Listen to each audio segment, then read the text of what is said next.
not much that can save us humans.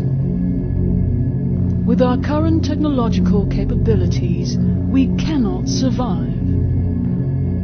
To survive as humans, with our needs and greeds, we need to expand into the universe, beginning with the Moon and Mars.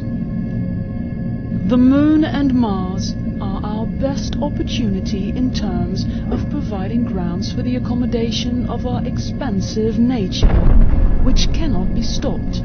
So we need technology to provide us grounds and possibilities. Technology is not entirely there yet, but in a few generations it will be, if we don't follow the steps of stupidity, which we probably will. But before we get there, there's really not much you can do, except to wait, and then watch the world behave like forests do, with forest fires.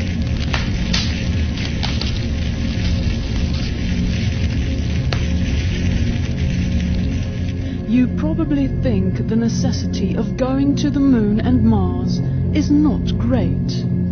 Think again. In no more than 6 generations, the limits will be reached, and we need at least 12 generations to have a minimum of infrastructure on the Moon. The Moon and Mars won't be going anywhere anytime soon, so the only thing you can do is stay positive and learn and study for the rest of your life. We can only survive ourselves if we all do this. Only then can we go to the Moon and Mars and beyond. But it will never happen. It will never happen. We are Fubar.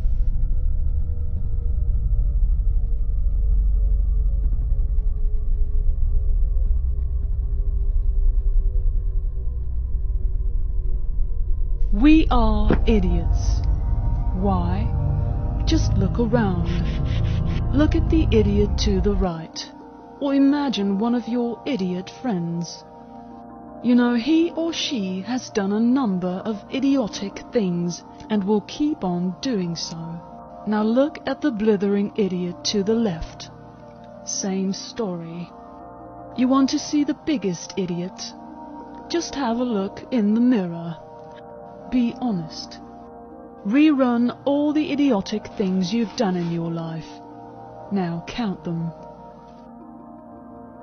In my case, it was approximately 3,738 idiotics in a 40-year lifespan. Now, multiply the number of idiotic things you've done in your life with the number of people living on Earth. That is 7 billion times 3,738 equals 26,166 billion. Now compensate for average lifespan and possibly more than average idiocy of myself, and then you've got an idea of our idiotic nature. Still not convinced we are idiots?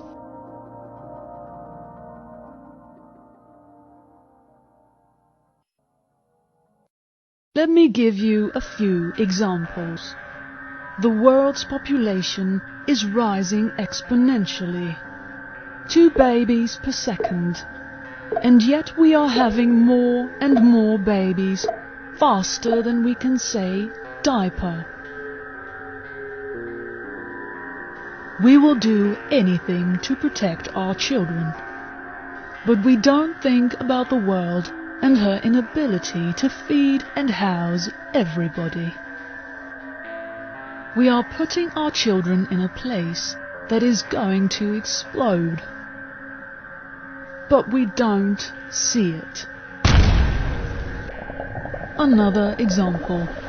Our seas have reached exhaustion as a result of extensive fishing, yet we refuse to stop fishing to let the fish population grow back. 70 million sharks are caught every year for their fins, amongst others, and more cooking TV programs learn us how to prepare the most wonderful dishes of the seas, increasing the demand.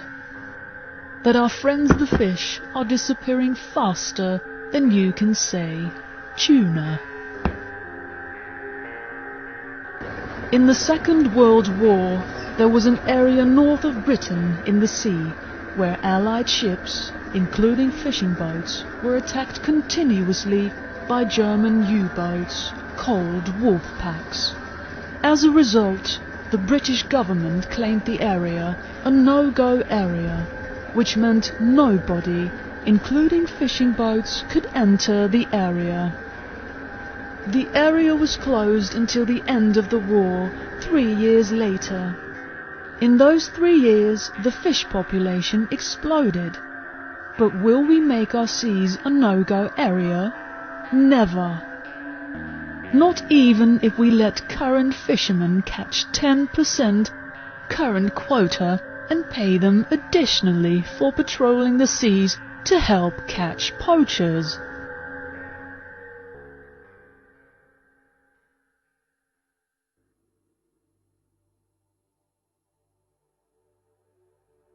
Instead of reducing the consumption of, for example, natural gas by wearing an extra sweater or two during winter, we turn our attention to idiot hybrid or electric cars, which are introduced as one of the answers to our global warming problem. Which is a problem, but not caused by humans. Do you see what I mean? We can reduce instantaneously our usage of natural gas by simply wearing a few extra sweaters. But we don't. We crank up the temperature in our houses during winter to 27 degrees Celsius because we think that is normal. This is an example of how we are our biggest enemies. Let me give you another example. In, for example, Spain, farmers sell their potatoes for 8 cents a kilo. Those same potatoes are sold in the supermarket for 70 cents a kilo. Now, I don't want to ignore the middleman's profit, but understand that we are accustomed to paying such high prices that first, we don't know we are being screwed, and second, as long as we can survive, we really don't mind paying that much. An even slightly bigger example. Since the introduction of the election computer, where no paper trail exists, many doubts about the honesty of this system have been raised. Without a paper trail, it is impossible to verify the elections in a transparent way. Our political landscape is populated not by those chosen by the people, but by those who control the machines we use to cast our votes, turning our reality into a false reality, where whiteboard criminals, aka politicians, can change our world according to their agenda. We don't see how politicians are hijacking our democracies to introduce, without making waves, the North American Union. This is a union that consists of Mexico, the United States, and Canada, to become a borderless community with one currency, the Amero. In 2008, President Bush signed the treaty. This will be the end of the United States, Mexico, and Canada. Also the European Union The African Union, as well as the Asian Union, will eventually be governed by one global council, the New World Order.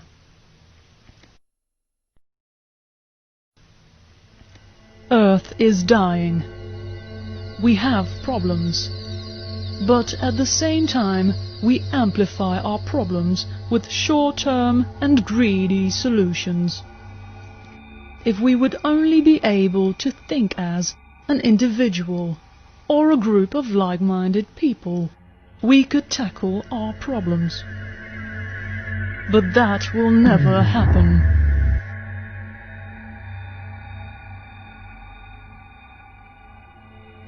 Why? Because you think you are special, but you are not.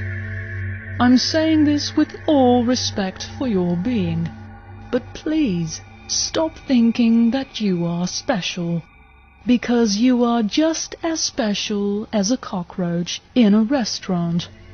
You have the potential to be special, but you probably didn't pay the price. Therefore, you are not. And this is how the global elite sees you, as cattle. If you will not use your intelligence, then you are no better than animals who do not have intelligence. And not only are you a beast of burden, but also the stake on the table by choice and consent.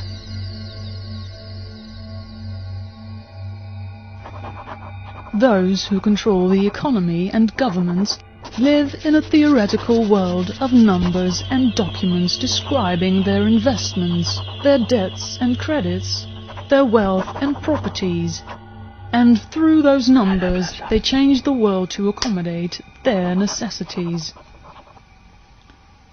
People are numbers with data hanging from their tails, giving the bookkeepers something to hang on to. Remember, the bookkeeper is king.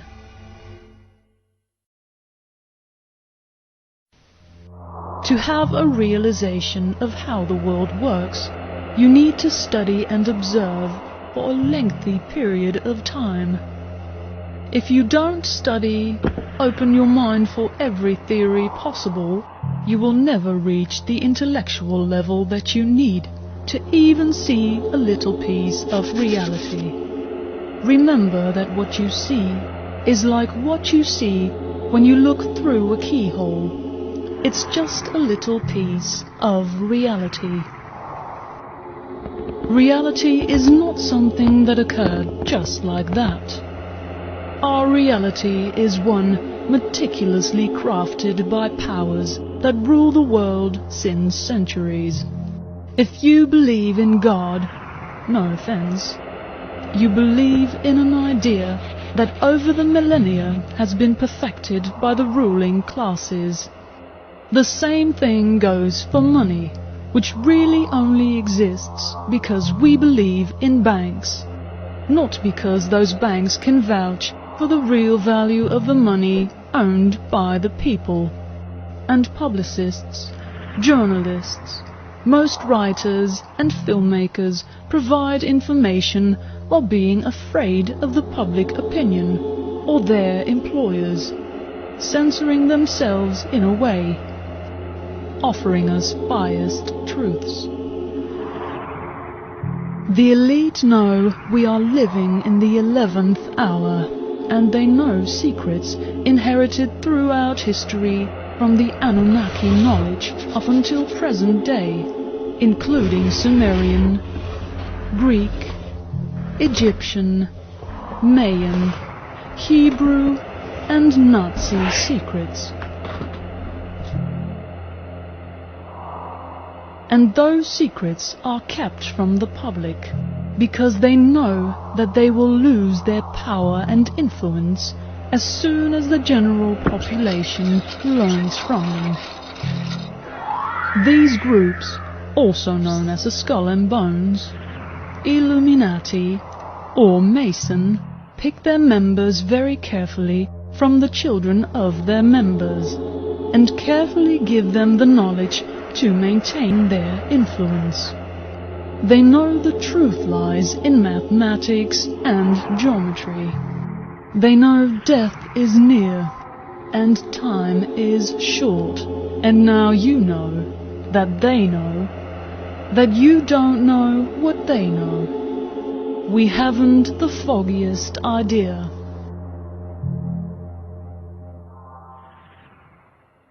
We as individuals are smart people. And if we join our forces and intelligence, we can achieve great things. But we as species have a combined intelligence no higher than 50 on the IQ scale. And not only that, we are also controlled by the established upper class. You may ask yourself, what do the elite want? Short answer, money, now and in the future. Long answer, what the elite want is an economy that is totally predictable in every way, and that can be manipulated by the click of a button. The elite have designed our society as if it were an electronic circuit board. When the output of the board is not satisfactory, the bookkeepers will change the variables in the circuit board, so that in the end, the board always produces profit. For the elite, this is wonderful. For us, catastrophic. How can we survive in our current and future catastrophic world? First, you need to know how you are constantly being targeted, watched, tracked, or attacked. To understand how this is done, I'll give you a small explanation. All data is transported in packets. Each packet has a header and a payload. The header describes the type of data in the payload and is also used to give the packet an identity, so that it can join the other packets of the data stream once it arrives on destiny. Using packet filtering, data can be found, classified, blocked, rerouted, or manipulated. Governments, big companies, and internet criminals use these techniques to steal, infiltrate, censor, profile citizens so that advertisement can be adjusted to the user's needs, and again, profile citizens to monitor their virtual and actual behavior. We, the zombies, must create a new internet, not connected to the current internet, not connected to any server. The new internet is called the mobile peer-to-peer internet, where the citizens' Wi-Fi and Bluetooth will connect the millions of smartphones, where each smartphone serves as a server, and will bring us free communication. This will never happen, of course.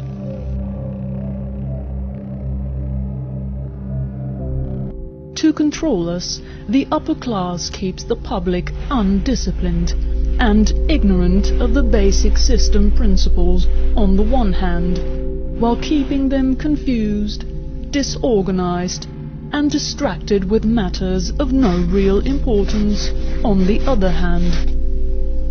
This is achieved by providing a low-quality program of public education in mathematics, logic, systems design, and economics. The media offers matters of no real importance.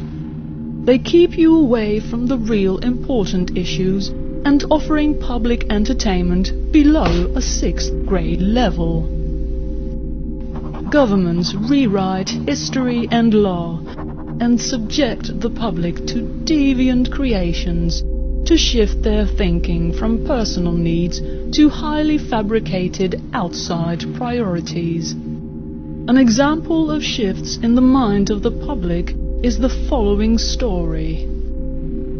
Right after the 9/11 attacks, there were anthrax attacks by mail throughout the United States of America.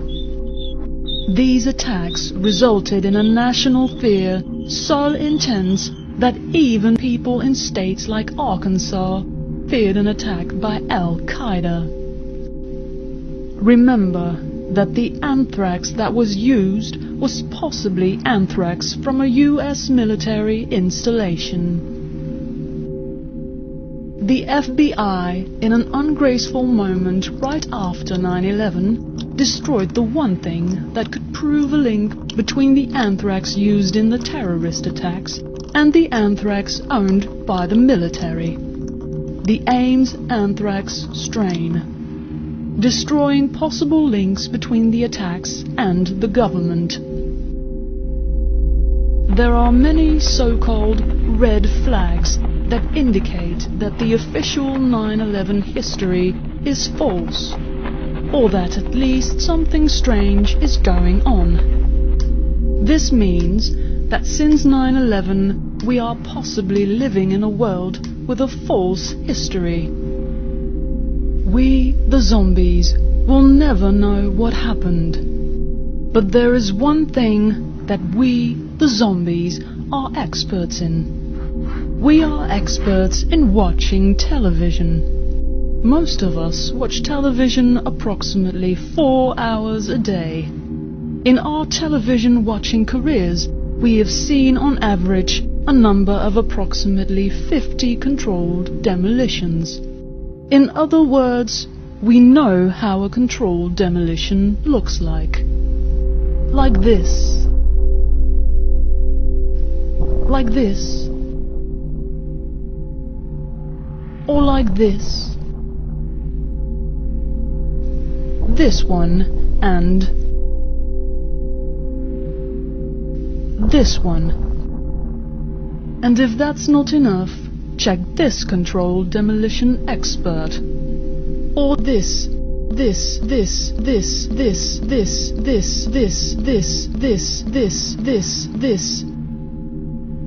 Or this.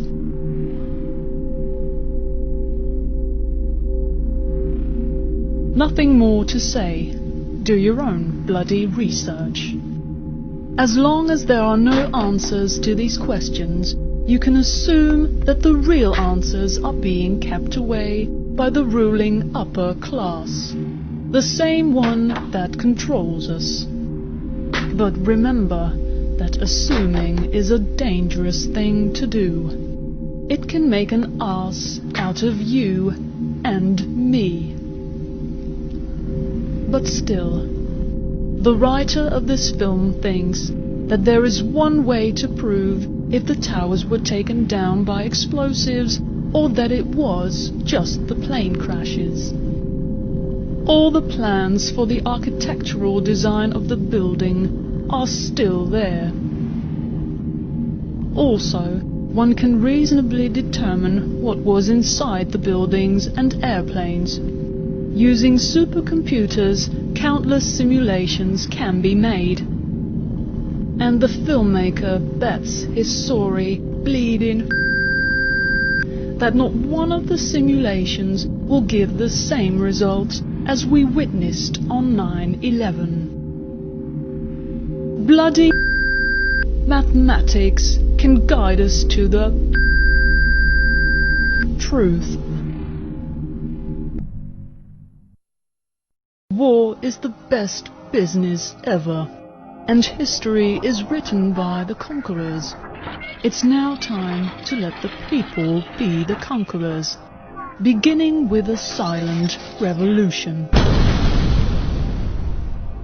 So what can you do to change how the world is developing? Actually, not much. We, the zombies, are used to being directed to what we think we need. Human beings are machines, levers which may be grasped and turned, and there is little real difference between automating a society and automating a shoe factory. But still, you want to change how the world is developing. First, you need to develop yourself into a self-thinking, self-sustaining person. This means that you are responsible for developing a number of skill sets. The first skill set you have to develop is your intelligence. The first step in becoming intelligent is the wish to become intelligent. You just have to say to yourself that you want to be intelligent. Then read, study everything that crosses your path, and study the things that you think are important for the future developing of yourself and the world.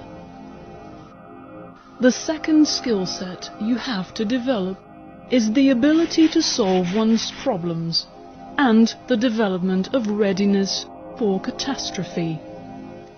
Example: if your radio breaks down, don't buy a new one, but try to repair it. The development of these skills will be crucial in the catastrophic world. Also, begin storing food and other stuff, like tools, toilet paper, soap, everything that will not perish. Books covering a wide range of practical information as well as entertaining books. Stockpiling toilet paper may seem exaggerated, but during wars, people have been known to pay up to hundreds of dollars for just one roll. Simple stuff like teepee and deodorant bring the feeling of being human in times of despair, and can be used for bartering.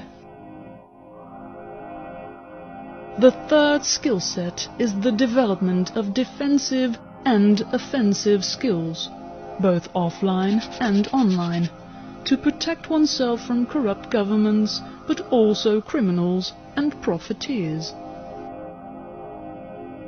The rule of thumb is trust no one, share no information, and be honorable. Always. Practice martial arts like Muay Thai, Krav Maga, Sistema, or others, of course.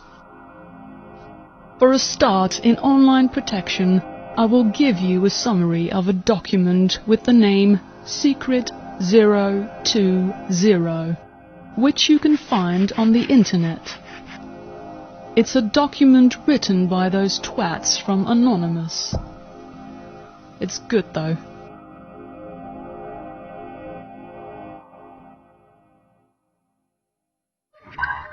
In the future, you probably may want to learn techniques to protect yourself online from authorities and criminals. Your safety depends mainly on two things: protecting yourself from social hacking and technical hacking.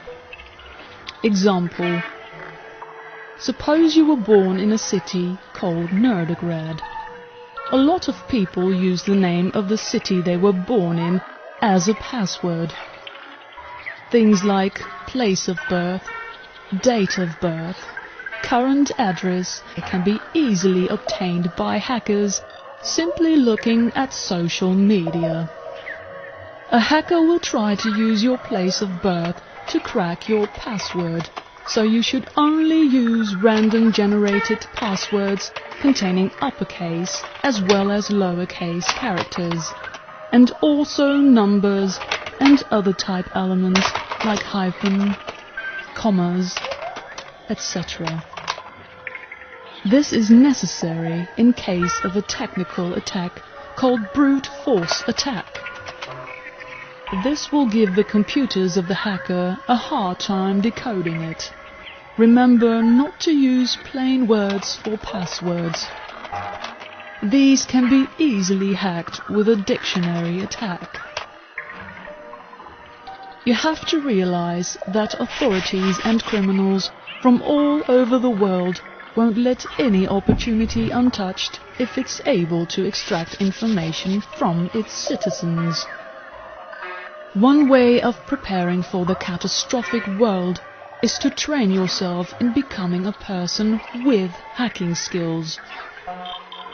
The first step in becoming this is to become totally anonymous. This can be achieved by using a VPN, proxies or Tor, using at least Firefox web browser in private mode, using extra secure layers, or using I2P, anonymous email like Anonymous, and securing and encrypting your computer to the max. I will describe them in a moment. By the way, the best way of communicating anonymously is by not communicating at all. And if you need to practice your hacking skills, hack yourself or friends. Skiddies should stay away from big companies and governments. VPN. A VPN is a virtual private network. It's like a relay station that encrypts your data so that if intercepted, your traffic is unreadable. Use only VPNs that are located in countries with stable democratic legislation, like Iceland or Sweden. But only use commercial VPN and pay them with services that don't leave a trail, like Ucash. Popular money transfer services are never recommended. You must not only encrypt your data, you should also anonymize your computers and the parts that are inside your computer by changing the MAC addresses of the individual parts of your computer. Changing the MAC address is very important because even if your IP address is hidden, you can always be recognized by the MAC addresses in case your computer is taken by authorities. You can hide your MAC addresses by using programs like SMAC or TMAC. For anonymous communication with anonymous Nancys about anonymous idiotics, use IRC SSL port 6697 using vhost. Ignore trolls. Always. You think this is paranoia? Then you are probably not paranoid enough. Remember, everything that can be used against you will be used against you. And everything that can go wrong. For more information on this subject, visit the bloody site, or blog, or whatever. I am not even going to start talking about smartphones or other mobile devices. Just know one thing. Whenever possible, use a shielded hardline, protect your Wi-Fi, and keep one of those old telephone modems in your possession. Be paranoid. Malicious hackers, criminals, racketeers, pirates and bad governments operate like thieves who want to break in. A good thief always checks the doors of his potential targets before he breaks in. He chooses the door that has the least amount of locks or the easiest locks to pick. This principle also applies to behavior. You will only be noticed if your behavior differs from your normal behavioral pattern. And it is these patterns that have to remain untouched in the new, silent rebellion.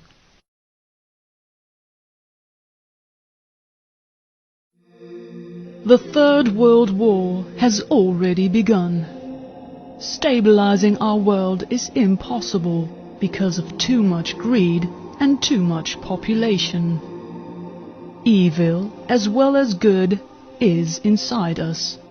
but we don't recognize which is what.